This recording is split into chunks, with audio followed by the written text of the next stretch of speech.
Very good morning to all of you. We are back here with a new topic of spontaneous generation regarding microbiology. मित्रांनो, आपण कालचा जो lecture झाला त्या लेक्चरमध्ये आपण शिकलो आहोत की what is microbiology. So microbiology basically a science or it is a branch of biology which deals with microorganisms. Microorganisms म्हणजे कोणते microorganisms? Microorganisms are those organisms which are seen only under the microscope. So these organisms which are only seen under the microscope are called as microorganisms. So for example, bacteria, fungi, algae, protozoa and viruses come under this particular category of microorganisms. Okay.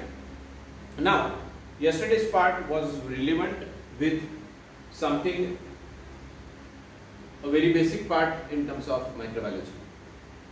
पण प्रश्न असा निर्माण होतो की microbiology या field मध्ये आपण आलो आहोत.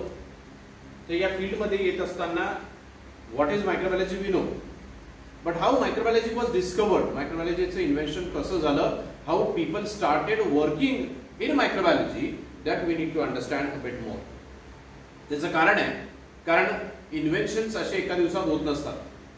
त्या इन्व्हेन्शन्सना एक हायपोथेसिस असतो, त्या इन्व्हेन्शन्सना एक मांडणी असते, त्या मांडणीच्या बेसिसवरती we come to some kind of conclusions, we perform experiments in the laboratory, and once the experiments get successful, then we come to know that we have something which is related with microbiology, or based on our observations, based on the hypothesis, the observation if comes in that way only, then we say that okay fine, these things can be easily worked out. So that's basis वरती आजचं आपलं lecture हे आहे की spontaneous generation म्हणजे काय ते थोडंसं समजून घेण्याचा आपण आज प्रयत्न करणार आहोत. So what is spontaneous generation? Until recent centuries, it was widely believed that living organisms can arise spontaneously in decomposing organic matter. असं मानलं जायचं की एखादा प्राणी किंवा एखादं जनावर जर मेलेलं असेल तर त्याचं जे काही फ्लेश असणार आहे, जे जे मांस असणार आहे, त्या मांसपासून हे मायक्रोऑर्गॅनिझम्स तयार होतात. पण ते कुठून तयार होतात किंवा त्या मांसमध्ये, त्या फ्लेशमध्ये काय असतं हे नेमकं कोणाला माहित नाही. सो पहिला कॉन्सेप्ट असा आला की जे डेड डिकेड मटेरियल असणार आहे त्याच्यापासून मायक्रोऑर्गॅनिझम्स हे डेव्हलप होतात किंवा तयार होतात. हा कॉन्सेप्ट तिथे डेव्हलप झाला. For visible organisms this notion was dispelled in 17th century, when Reddy demonstrated that the appearance of maggots in decomposing meat depended on deposition of eggs by flies. However, the idea of spontaneous generation persisted for the world of microbes. मग याच्यामध्ये असं आहे की microbiology मध्ये तर्क वितर्क लावणारे अनेक असे सायंटिस्ट होते. एका सायंटिस्टने असं केलं की त्या ऑर्गॅनिक, त्या डिकम्पोजिंग मटेरियल जे असणार आहे त्याच्यापासून डायरेक्टली बॅक्टेरिया तयार होतात. मग तेच प्रूव्ह करत असताना हा जो सायंटिस्ट होता रेडी, 17th सेंचुरी मध्ये ते डेमॉन्स्ट्रेट केलं की त्याच्यामध्ये जे मायगोट्स तयार होतात, म्हणजे त्याच्यामध्ये जे बॅक्टेरिया तयार होतात किंवा फ्लाईज जे तयार होतात त्या मांसामध्ये किंवा त्या डिकम्पोजिंग मटेरियलमध्ये, this is because the flies are laying their eggs over there and then the development of microbes would take place. म्हणजे असे अचानकरित्या तिथे मायक्रोऑर्गॅनिझम्स तयार होतील अशाचा भाग नाहीये. Very well. So this was been proved, but for microbes, spontaneous generation was a little bit complicated. The answer of spontaneous generation has been shown by Spallanzani, 1729 to 1799, who introduced the use of sterile culture media. He showed that an infusion of meat would remain clear indefinitely if boiled and properly sealed. मग असे तर्कवितर्क अजून लोक लावत गेले, scientist समोर येत गेले. And one of the scientists called as Spallanzani यांनी एक थेरी मांडण्याचा प्रयत्न केला आणि ती थेरी बऱ्यापैकी प्रूफ पण झाली. त्याने काय केलं, एक मांसाचा तुकडा घेतला and that flesh he has boiled it for some time, and after boiling he has kept it aside, बाजूला सहज ठेवलेलं होतं. त्याच्यामध्ये कंटॅमिनेशन किंवा त्याच्यामध्ये बॅक्टेरियल ग्रोथ आलेली दिसली आपल्याला नाही. इन्स्टेड जे साधं जो फ्लेश होतं, विदाउट बॉईल केलेलं जे फ्लेश होतं त्या फ्लेशमध्ये बऱ्यापैकी मायक्रोऑर्गॅनिझम्स डेव्हलप झाल्यासारखे आपल्याला तिथे दिसले. And then therefore this theory prove की स्टराईल कंडिशन मध्ये बॅक्टेरिया तिथे जमा होऊ शकत नाही. For sterile conditions, they cannot persist for a long period of time, and properly boiling केल्यानं प्रॉपरली जर सील केलेलं असेल तर बाहेरचं कंटामिनेशन त्याला मिळत नाही and therefore the meat does not get spoil for long period of time. आपण सरळ साधी गोष्ट कन्सिडर करूया की आपल्या घरात पण आपण एखादं फ्लेश किंवा चिकन किंवा मटन आणलेलं असेल तर आणल्यानंतर ते व्यवस्थितरित्या धुवून घेतल्यानंतर ते बॉईल केल्यानंतर मग त्याची समजा भाजी आपण तयार केलेली असेल तर अशा वेळेस that food may remain for a long period of time. बऱ्याच वेळा असं होतं की आपण आणत असताना जे काही बाजारात समजा आणतो आणि ते कापून ऑलरेडी ठेवलेलं आहे आणि it has been there for 2 days, then if you bring the whole sort of thing to your house and cooked it, then the taste will not be there. मग कशामुळे होत असेल तर the sterility part that plays a very important role. Boiling हा सगळ्यात चांगला हा स्टरिलायझेशनचा एक पॉईंट आहे. आपल्याला आठवतं की लहानपणी म्हणजे आता तरी डिस्पोजेबल सिरिंजेस आले की सरळ पेशंटला सिरिंज दिली इंजेक्शन दिलं की सिरिंज फेकून द्यायची. पण जुन्या काळी बेसिकली ग्रामीण भागामध्ये एखाद दुसरा डॉक्टर असायचा तिथं सिरिंजचा तुटवडा असायचा किंवा सिरिंज नसायचाच. तर अशा वेळेस त्याच्याकडे एक सिरिंज असायची आणि त्याला एकच निडल असायची.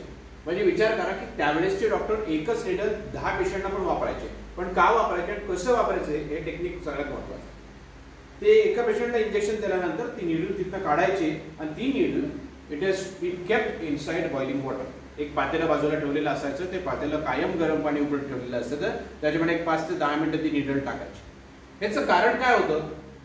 कारण ब्लड ट्रान्सफ्युजनसाठी जेव्हा तुम्ही एखाद्या पेशंटचं जर ब्लड घेत असाल तर त्या सिरिंजला त्या कंटॅमिनेशन त्या सिरिंजला बरोबर आजूबाजूला लागलेलं असतं. त्या ब्लडमधले जे काही कंटॅमिनेट्स असतील ते लागतात आणि तेच जर परत दुसऱ्या नवीन पेशंटला जर टोचले गेले तर ultimately that is the syringe act as a well known carrier for transmission of disease from one place to another. पण मग असं करत असताना त्रास काय व्हायला सुरुवात झाली की निडल्स कमी पडायला लागले आणि पेशंट जास्त वाढायला लागले. पण विचार करा की त्या बॉइलिंग वॉटरमध्ये ठेवलेली जी निडल आहे ती निडल काढल्यानंतर ती फ्रेश करायची, ती स्वच्छ कापडाने एकदा पुसून घ्यायची आणि then it has been injected to another person. असं झाल्यामुळे झालं काय की level of contamination has reduced. म्हणजेच boiling is a best part for sterilization और sterile conditions can be maintained with the help of boiling. Correct. Now moreover in 1837 Schwann showed that hot air passed through tubes and entered the boiled flask will not decompose the meat infusions. आता हे अजून एकाने experiment त्याच्यामध्ये केला की एका flask मध्ये ते जे काही मीठ असणार आहे ते ठेवलं. त्या फ्लास्कला वरच्या साईडला सील केलं, त्याच्यातनं एक पाईप टाकून आणि त्या पाईप मधनं एअर पास केली. पण कशी air? It is only the hot air that has been passed through the tube. त्या फ्लास्क मध्ये गरम हवा आतमध्ये टाकली. गरम हवा टाकल्यानंतर व्हॉट ही हॅज शोन और what he has resulted in की that particular tube, that particular meat inside the flask is not been contaminated. Pasteur in 19th century demonstrated that the meat infusion remains clear if it is kept far away from air, dust and live germs. Since then, this spontaneous generation notion no more accepted. मग त्याच्यामध्ये पाश्चरने 19th century मध्ये सांगितलं की air पासनं आणि बाकीच्या germs पासनं तर ते मीठ बाजूला जर ठेवलेलं असेल तर त्याच्यामध्ये कंटॅमिनेट होत नाही आणि ही जनरेशन स्पॉन्टेनियस जनरेशनची थिअरी होती मायक्रो ऑर्गॅनिझम्सच्या बाबतीमधली ती तिथं खारिज करण्यात आली. प्रॉब्लेम ऑफ स्पोर्स हा सगळ्यात महत्त्वाचा पार्ट आहे मायक्रोबायोलॉजीमध्ये. Pasteur succeeded because he used sugar and yeast extract as infusions. Others used hay infusions and they never reached clear infusions after boiling. British physicist John Tyndall brought a bale of hay to his laboratory and after that he could no longer achieve sterility. In the same room by boiling, Tyndall concluded that the hay had contaminated his laboratory with incredible kind of living organism, one that could survive boiling. आता bacteria जो काही असणार आहे ते bacteria has 2 forms. एक form it is called as vegetative reproductions आणि एक form is non vegetative. Non vegetative म्हणजे स्पोर फॉर्मेशन. मग व्हेजिटेटिव्ह रिप्रोडक्शन म्हणजे काय की तो आपल्या सेल्स मल्टिप्लाय करायला सुरुवात करतो. एक सेल पासून दुसरी, दुसरीपासून तिसरी असे मल्टिप्लिकेटिव्ह लेवलला वाढतं. That is called as vegetative reproduction. आणि नॉन व्हेजिटेटिव्ह म्हणजे काय की स्पोर फॉर्मेशन म्हणजे कडक असं एक स्पोर टाइप ऑफ स्ट्रक्चर तो बॅक्टेरिया डेव्हलप करतो स्वतः. Correct. So if this has been done, then we can say that the spore remains for a long period of time. एक लक्षात घ्या की फंगल स्पोर्स जे आहेत, आता आपण बॅक्टेरियाच्या बाबतीमध्ये विचार करतो, फंगल स्पोर्स जे आहेत, these fungal spores are said to be very much important in this particular aspect.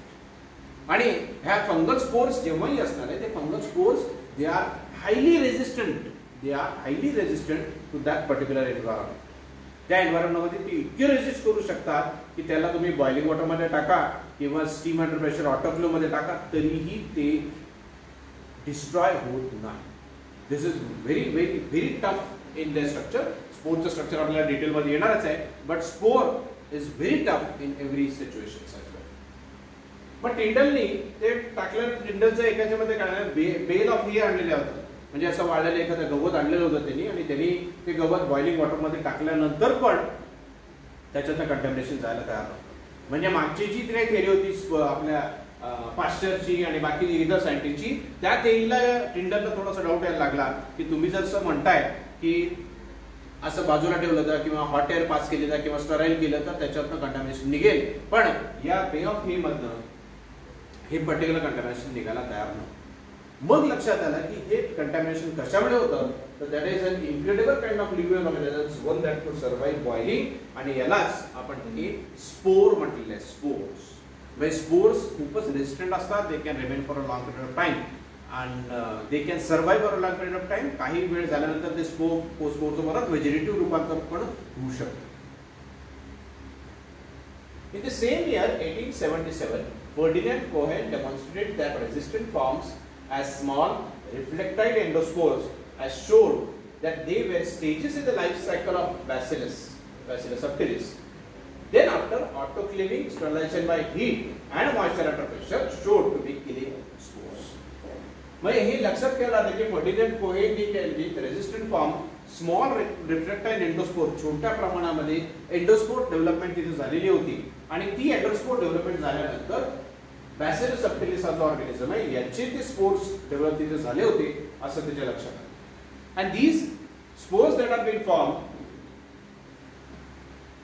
Sterilisation किंवा autoclaving 120 degree temperature steam under pressure टाकल्यानंतर हे स्पोर्स डिस्ट्रॉय होतात, हे त्याचं प्रूफ या पर्टिक्युलर सायंटिस्टनी फर्डिनंड कोहेननी त्यावेळेस ती प्रूफ केलं.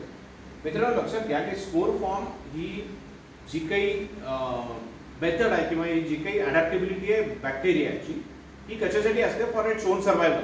तर स्वतःच्या सर्व्हायव्हलसाठी हा स्पोर फॉर्म मध्ये जातो. मग स्पोर फॉर्म म्हणजे काय, स्पोर फॉर्म म्हणजे लक्षात घ्या बॅक्टेरियाला जगासाठी म्हणून every time it will need some of the other kind of moisture, आणि स्पोर मध्ये मॉइश्चर नसणार. स्पोर मध्ये काय आहे, स्पोर असं एक कडक टणक असा त्याचा फॉर्म असतो, where the metabolic conditions inside the spores are very much low as compared to it. आणि स्पोर फॉर्म यासाठी जेव्हा फेवरेबल कंडिशन्स नाही, जेव्हा अशा कंडिशन्स नाही की जिथं particularly what you can say समजा ड्राय कंडिशन डेव्हलप झालेली आहे किंवा एक्स्ट्रीम एन्व्हायरमेंट कंडिशन्स डेव्हलप झाले, अशा ठिकाणी जेव्हा हे स्पोर फॉर्मेशन जेव्हा होत असेल तेव्हा that is helpful for the bacteria to survive for a long period of time.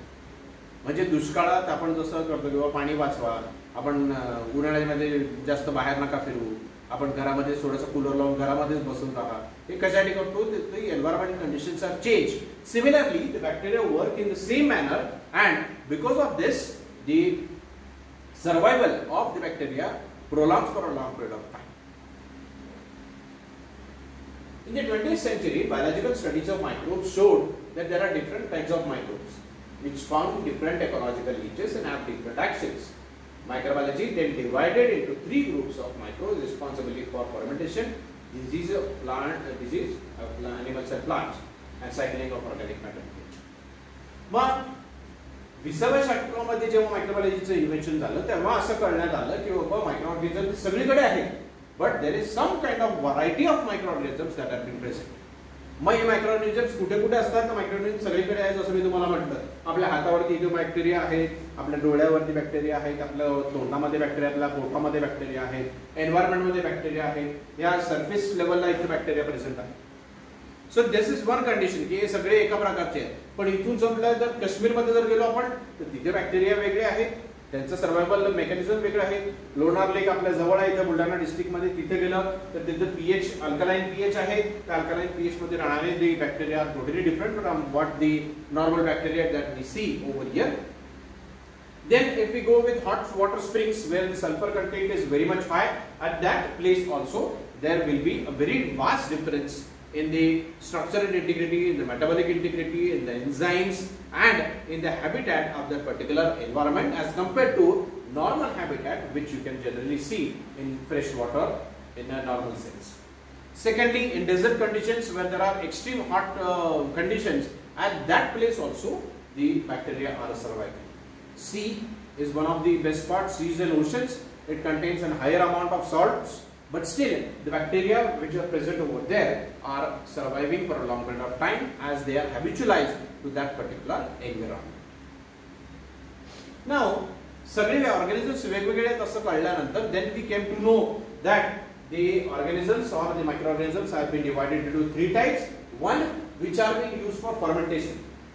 Now, fermentation is an excellent part that is concerned with the bacteria. हा fermentationचा पार्ट आपल्याला नेहमीच येणार आहे पुढे थर्ड इयर बीएससी मध्ये पण हा पार्ट आहे.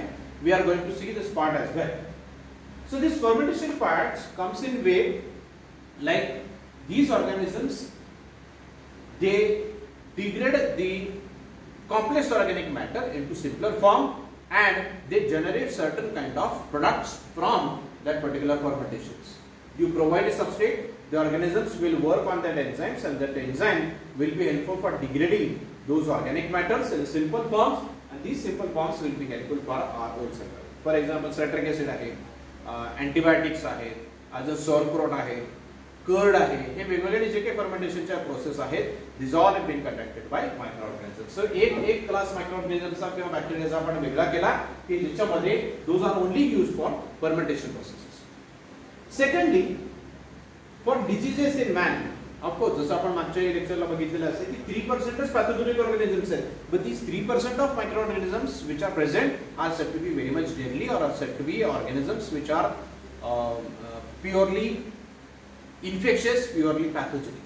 For example, best example that we can Mycobacterium tuberculosis.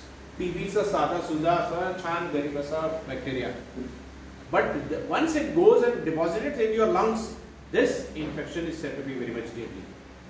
For example, अजून viruses, HIV viruses, आत्ताच आपण कोरोनाचा व्हायरस आला तर we were unable to have any sort of antiviral proteins or any sort of antiviral drugs against that viruses. त्याच्यात मागे आपल्याला swine flu झाला होता, H1N1 आला होता, H2N2 viruses आले होते. These all viruses that come in play are disease causing in bacteria in humans as well. So categorization of bacteria, one, it was for fermentations which are being beneficial. Second, in order to understand the studies which are related with bacteria, this particular part is said to be most important. So diseases and man, तर एखाद्या व्यक्तीला जर disease झालेला असेल तो कशामुळे झालेला असेल, which bacteria is responsible, or therefore the identification of that bacteria from the human body is said to be very much essential. Based on that, the kind of drugs can be easily recommended. And third, in animals and plants मध्ये कोणकोणत्या प्रकारचे bacteria असतात. Plants मध्ये n number of bacteria are present near the plants as well, and these are also helpful in the soil as well. The categorization असे तीन प्रकारचं categorization इथे केलं गेलंय. One is very useful for fermentation, one to know the diseases in man, and third the bacteria which are present in animals and plants. And for the cycle of organic matter in the nature. आता ही खूप छान गोष्ट आहे बॅक्टेरियाची की bacteria ज्या काही गोष्टी या नेचरमध्ये आहे त्या नेचरला परत रिटर्न करतो. फॉर एक्झाम्पल एखादं डेड अँड डिकिंग मटेरियल असेल तर that decaying material is degraded into so much simple form that easily been absorb by the soil. सरळ सरळ सॉइलमध्ये ते अब्सॉर्ब केलं जातं. So these are also helpful for cycling of the organic matter or this organic cycle जे काही carbon आहे, nitrogen आहे, phosphorus आहे, जे काही एन्व्हायरमेंटल सायकल्स आहेत त्यांना मदत करायचं काम this particular bacteria would do. They will recycle everything and they will degrade that particular complex organic matters into simpler forms which can easily be absorbed by the bacteria as well, by the soils. These developments gave rise to applied field of industrial, medical microbiology and agricultural microbiology. मग याचंच expansion त्याचं application कुठे कुठे होणार आहे ते industrial microbiology fermentation industry असतात भरपूर. आपल्या इथे चिकलठाणा MIDC मध्ये इंडस्ट्रीज आहेत, वाळूज MIDC ला इंडस्ट्रीज आहेत. मेडिकल मायक्रोबायोलॉजी, वेगवेगळ्या मेडिकल लॅबोरेटरीज असतात की जिथे बॅक्टेरियावरती संशोधन होतं, रिसर्च होत असतं आणि based on that the again field is said to be very important. And the third field that came in play, it was agriculture, because agriculture, sustainable agriculture, is one of the most important part which is now being declared by the government as well. So this part is said to be again very much important.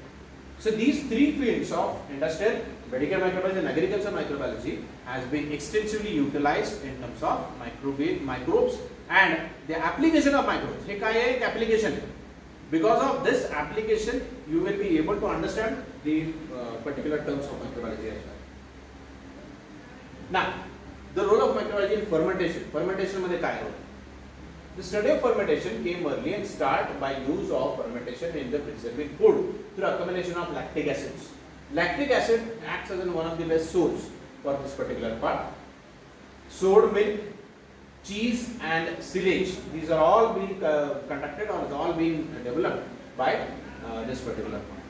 I think we'll stop here for today, and for tomorrow we'll try to understand what are the different roles of microorganisms in the environment and what are the applications of these things in microbiology, bacteria and microbiology. Okay, thank you.